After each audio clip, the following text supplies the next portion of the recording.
अस्सलाम वालेकुम वरहमतुल्लाहि वबरकातुहू। उम्मीद करती हूँ आप जहाँ होंगे खैरियत से होंगे और मेरी दुआ है अल्लाह हमेशा आपको अपने हिफ्ज़ व अमान में रखे, आमीन।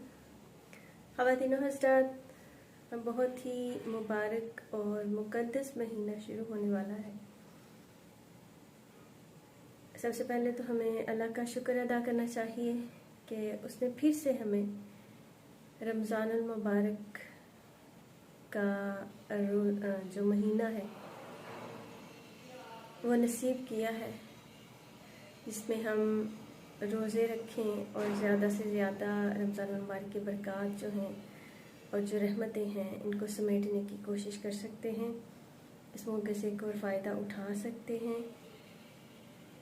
तो आज हम बात करेंगे कि जो ख़वातीन हैं, घरेलू ख़वातीन हैं, जो कि वो जॉब कुछ ख़वातीन जो है वो जॉब भी कर रही होती हैं, घर को भी देख रही होती हैं, तो रमज़ान को किस तरह से प्रोडक्टिव बनाया जाए, किस तरह से इससे फ़ायदा उठाया जाए, अपने वक्त की तकसीम किस तरह से की जाए।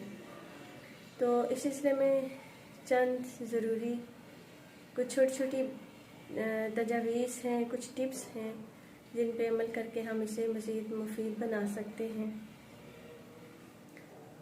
सबसे पहले तो ये है कि अपने 24 घंटों को तकसीम कर लें।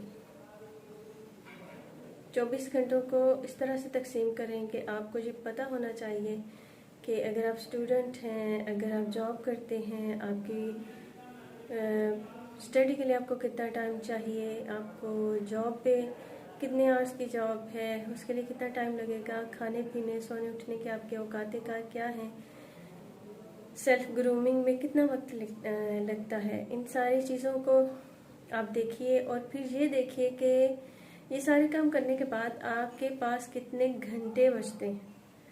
अगर आपके पास 2 घंटे भी बचते हैं तो आपने उनको बेस्ट बनाना है, बेस्ट तरीके से गुजारना है। रमज़ान आने से पहले अच्छी बात तो ये है कि आप सफाइयाँ और सुथराइयाँ जो है वो मुकम्मल कर लें, क्योंकि रोज़े के साथ इतनी एनर्जी नहीं होती है कि बाद में ये काम किए जाएं। ग्रॉसरी के साथ साथ कोशिश करें कि जो ईद की शॉपिंग है वो भी आप कर लें, क्योंकि बाद में ये काम थोड़ा मुश्किल हो जाता है। प्याज, टमाटर और लहसुन इनका पेस्ट बना के रख लें, ताकि जब आप कुकिंग करें तो वो जो टाइम आप इनके काटने पे लगाती हैं वो उसको बचाया जा सके।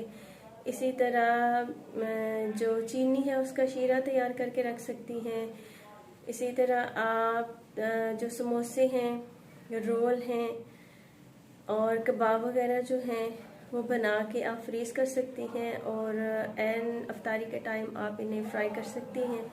उससे भी काफ़ी टाइम जो है वो आपका बच जाएगा।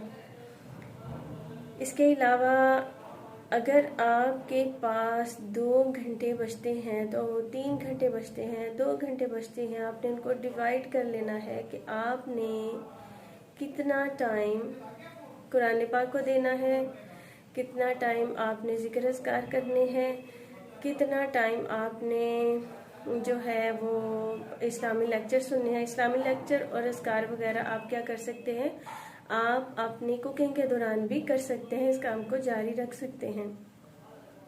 अपने गोल्स जो है ना वो सेट कर लें, लेकिन गोल्स ऐसे हों कि जो अचीवेबल हों। मसलन अगर आपने कोई काम ज़िक्र अज़कार का या एक्स्ट्रा कोई भी ज़िक्र है, दुआएं हैं, वो आपने शुरू की हैं, तो वो पहले रोज़े से लेकर आखिरी रोज़े तक वही आपका शेड्यूल जो है वो रहना चाहिए। ठीक है। दूसरा, रमज़ान जो है ये चूँकि कुरान पाक का महीना है तो इसमें आपने ज़्यादा से ज़्यादा कुरान पाक पढ़ना है, उसमें गौर व फिक्र करना है, तदब्बुर करना है, उसकी तफसीर पढ़नी है। दुआएं बहुत ज़्यादा करें और खुलूस से करें। सदक़ात ज़्यादा से ज़्यादा देने की कोशिश करनी है, ताकि जो कमी आपकी बदनी इबादत में रह गई है वो माली इबादत से पूरी की जा सके। रोज़े के दौरान अगर कुकिंग से दिल घबराए या बच्चों या बुज़ुर्ग हैं उनकी बातों से आप चिड़चिड़ेपन का शिकार हो जाएं, तो ये याद रखें कि आप दुनियावी काम जो भी करें उसको अल्लाह की रज़ा के लिए करें,